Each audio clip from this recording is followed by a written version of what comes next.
This rural girl is creating a niche for herself as an attorney and entrepreneur. She's not satisfied with being average. Our motivational feature, The Achievers, is next. The Achievers is brought to you by RBC Royal Bank. Strength at work for you. RBC Royal Bank has over 100 years' experience in the Caribbean. A symbol of global and regional strength. With 17 million customers in 56 countries, RBC Royal Bank has the strength and experience to help you reach your financial potential. Our journey continues with you. RBC Royal Bank. Strength at work for you. Welcome to another week of The Achievers. I am Tamara McHale. Today we have with us on the program Grayson Cameran. Grayson is an attorney at law and the founder of Law Offices of Grayson Cameran. She'll be telling us a bit about her story and how she's transforming her career into an entrepreneurial route. Grayson, welcome to The Achievers. Thank you for having me. Tell us about the company's operations. Well, it's unfortunate that sometimes people look at a law office and they don't think it's a business. Mm-hmm. And that is one of the differences with the law offices of Grayson Cameran. I run it like a business. The law offices of Grayson Cameran is a general legal practice. We offer legal services to both individuals and corporate clients as well. We operate mainly out of two offices. One in Geisel, St. Catherine, and we operate our head office out of Kingston, as well as we facilitate providing legal services to other clients in 3 other locations via sub-offices. Tell us the services that you offer here. A great deal of our operations include personal injury as well as conveyancing, which includes the sale and purchase of properties. More recently, we have been offering services to corporate clients, and we focus mainly on small and medium-sized businesses. That, in essence, is the core of the services that we provide, although it is a general practice. So as long as we're able to facilitate the client in terms of whatever legal problem they have, then we do so. If we're not, we do work with other attorneys who we're able to refer matters to. Okay, Grayson, you began your career just a little over 2 years ago at the age of 26. Tell us about your company's origins and how was it for you? Well, I grew up in Geisel, St. Catherine. I grew up with my grandparents until I was around 10. They were entrepreneurs. I then went and lived with my mother. She's an entrepreneur. My father is an entrepreneur. I tell people I have no example in my life of people who go to 9-to-5 jobs. And so it was only natural that I felt that I needed to be my own boss. And so in 2009, when I felt I had gathered enough 9-to-5 experience, I decided to take a leap of faith and to start something that I've always dreamt about. And so that's why I decided to start my own firm. Earlier you mentioned about running your law firm as a business. So how exactly do you do this? Well, a lot of law firms probably look at running their law office as just being, we just provide, a service and so forth. One of the things that we try to do here is we try to be more client-oriented. And so we develop our services in that avenue. For example, we have branded a corporate lawyer service which provides legal services to our corporate clients, and this includes a suite of legal services. And it's not just about providing a legal service, it's providing something that is comprehensive and is cost effective to the client as well. The provision of legal service is going to change. It has to change from the traditional way of providing legal services. And we find that these different branded services achieve that. In addition to branding our corporate legal services, we also have recently branded our property services. And this is also where our clients are able to access all the professionals that they would need in buying or selling a property.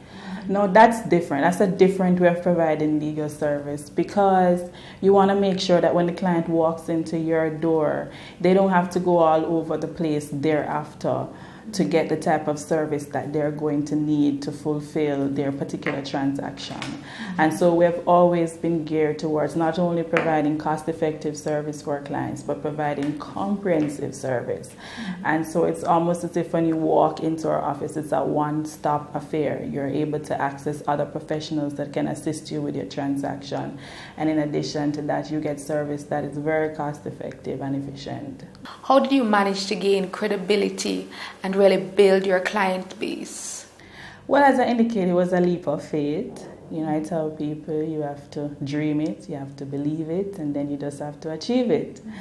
At 26, it was a challenge, because when people hear of an attorney, they automatically think a mid-aged person. Yes. The Grayson will tell them it's a female, but they generally think it's a mid-aged man that they're going to come to. It was a challenge because people would walk into my office, they'd see me probably at the front desk, and then when they end up walking into my actual office or my meeting room, and they're like, "Oh, you are the attorney?" Because they immediately see that I am young. It was a challenge, but I was able to achieve it by providing the type of service that I knew that the community needed. When I started out with only one office in Guyville. I'm originally from that particular community, so I built on that. I built on the fact that I was a daughter of Guyville, returning to provide legal service to the people of that community who would have to travel up to 12 miles to get to any law office. And so I built on that. I built the confidence. I worked in the community, provided free legal seminars to individuals, so we provided them with information that they so desperately needed, and that's how we build the confidence in the office itself and in me personally. The same strategy was used even when I opened the Kingston office. We did free legal seminars, because we believe that when you empower people and give them the information that they need, they make better legal decisions and they reduce their legal exposure. But more importantly, they trust you more because you're giving them information, as opposed to traditionally when it is felt that all legal information is hidden in a book and only an attorney can understand it. Exactly. We have changed that. We have provided the information, most of the distress of other people. Oh, you're giving away all this information. But we believe that information is power, and we want to empower our clients to be able to understand their different legal problems and in return trust us to solve them. How is it that you managed to branch off? And would it be fair to say then that since you're branching off so much, that business is going quite well? Well, the 3 branches outside of the Kingston and the Guyville office are really branches that specialize in personal injury. We refer to them as sub-offices because they're not our main offices, but we work with another company that we're able to go and meet with clients there. But those offices are mainly for the personal injury portfolio of the company. But there are plans to expand. It's always my vision to have as many offices as I'm able to do, and if it so means that I have to employ other people to operate them, then that's fine for me as well.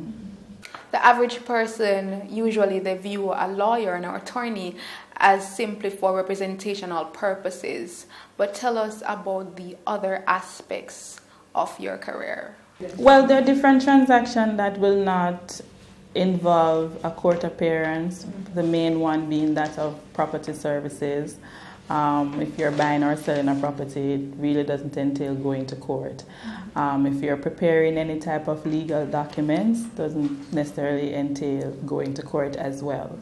Additionally, our corporate clients tend to have issues relating to employment, drafting of legal documents, whether looking at their different operations to see whether they're legally exposed and so forth.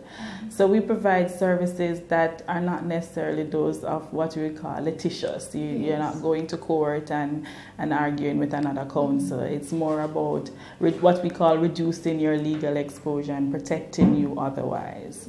Wise words from attorney at law and entrepreneur, Grace and Cameran, sharing her story on The Achievers. Tune in next week right here for more.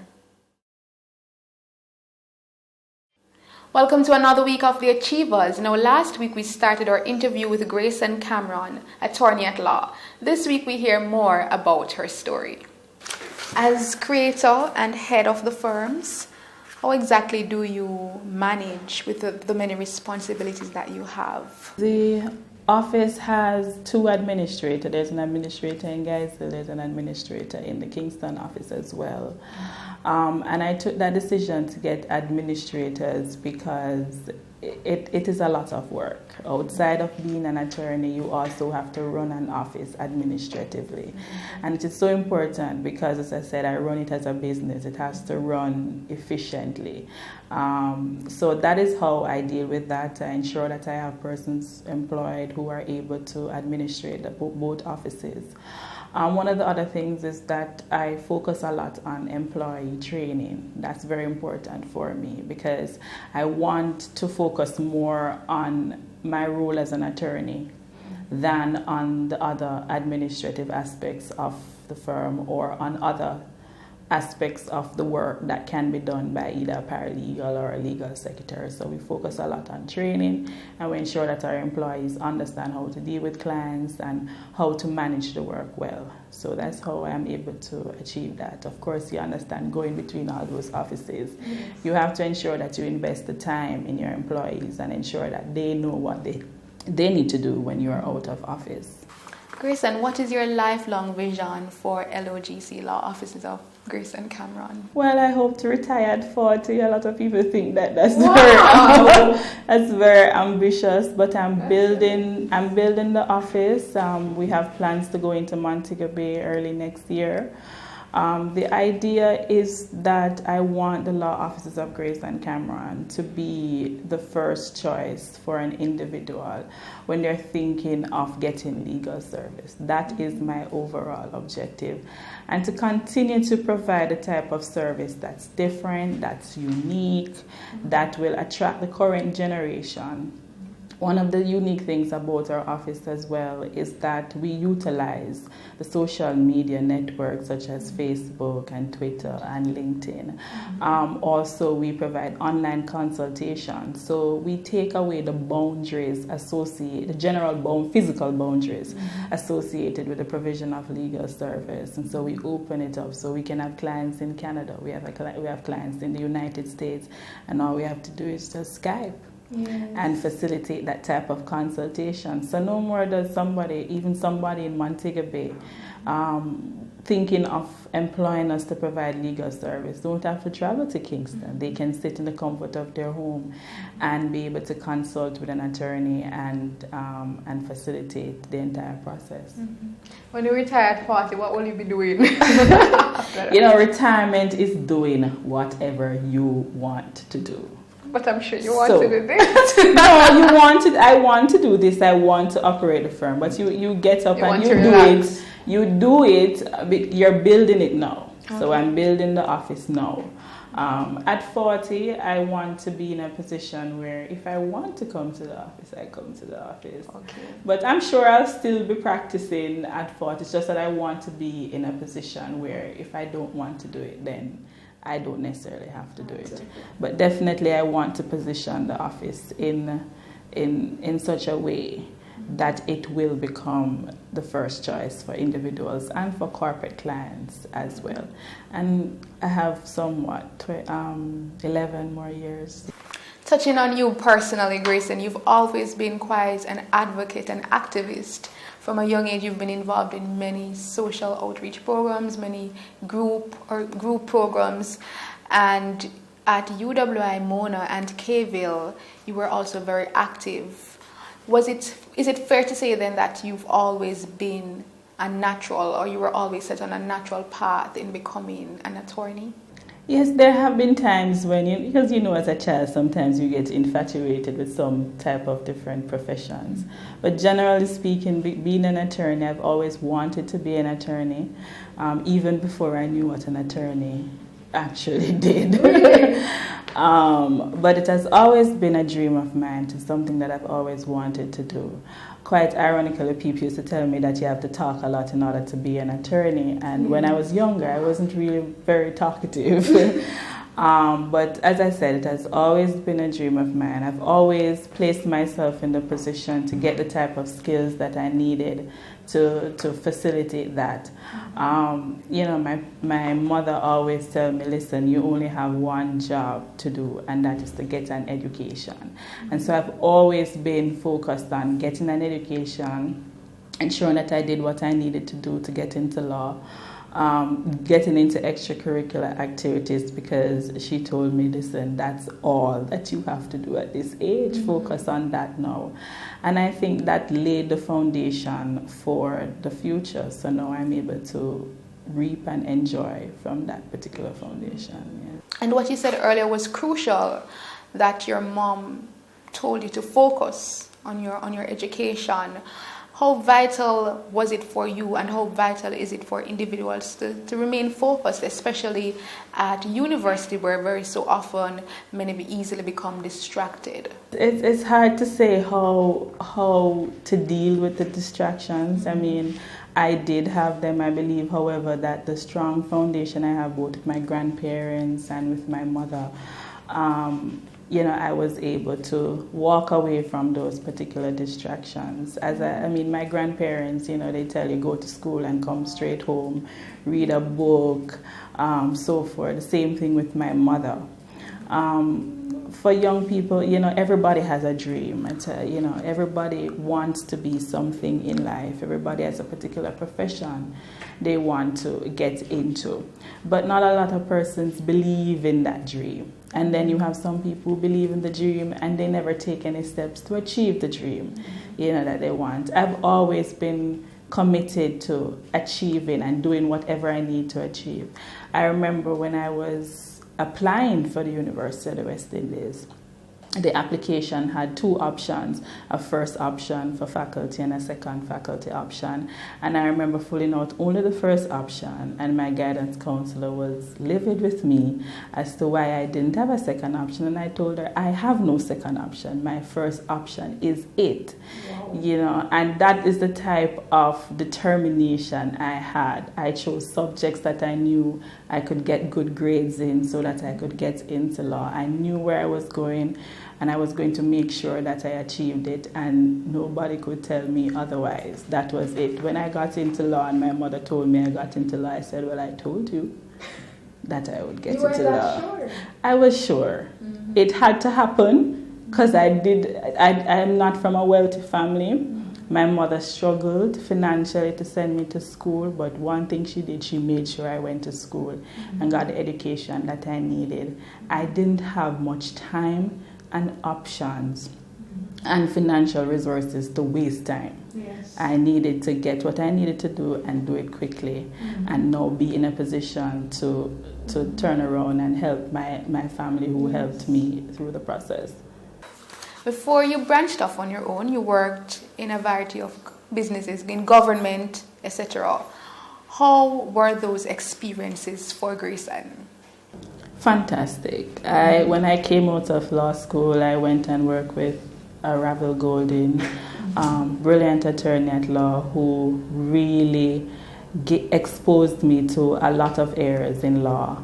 One of the unique things about that experience was that although I was young and I was under some guidance from him, he really allowed me to go out there and really do the things that I needed to do in order to get the experience that I needed. And so I'm very grateful for that experience. I was with that firm for 2 years, and I walked away from that firm understanding how to deal with clients, understanding various different areas of law. There has been much debate on the CCJ. What are your views on, the Caribbean Court of Justice becoming the final court of appeal for Jamaica? There are different arguments surrounding the entire thing. A lot of people have their own views on it.